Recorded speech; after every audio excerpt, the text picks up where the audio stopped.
Ah, bonjour Abigail. C'est maintenant l'heure d'une petite histoire avec le Père Noël. L'étoile rouge.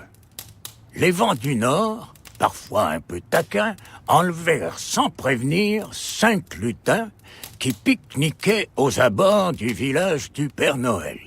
Redki, le premier lutin, atterrit dans une clairière au beau milieu de la forêt boréale.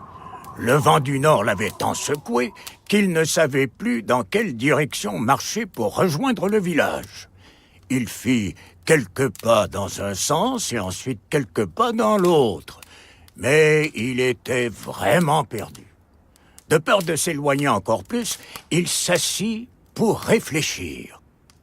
C'est alors qu'il se rappela que les rennes du Père Noël s'orientaient à l'aide des étoiles. Si les rennes peuvent y arriver, pourquoi pas moi? Se dit-il tout bas. Le lutin décida alors de grimper au sommet de l'arbre le plus haut de la forêt, jusqu'à ce qu'il fasse nuit.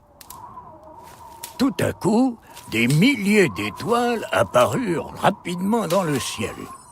Mais comment savoir laquelle d'entre elles il devait suivre pour retourner chez lui? Alors que le désespoir commençait à le gagner, Redki remarqua une étoile qui était plus rouge et plus brillante que toutes les autres. Le beau petit point lumineux sautait de haut en bas, comme pour lui dire « Allez, suis-moi ». Le lutin se précipita en bas de l'arbre et courut en direction de cette étrange étoile. Dès qu'il était à nouveau perdu, il grimpait en haut d'un arbre et retrouvait la lumière rouge qui oscillait de haut en bas dans le ciel. « Merci, jolie étoile, de me guider comme tu guides les rennes », pensait-il à chaque fois. Et c'est alors qu'enfin, au sommet d'une colline, il reconnut au loin la forme de l'écurie des rennes. Il avait réussi. Son dortoir n'était plus très loin.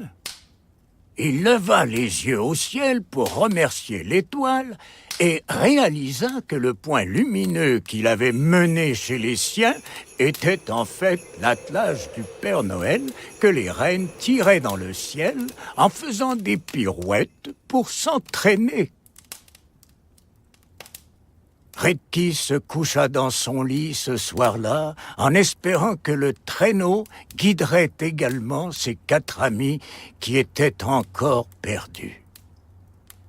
Il est temps d'aller au lit maintenant. Bonne nuit et beaux rêves. À très bientôt.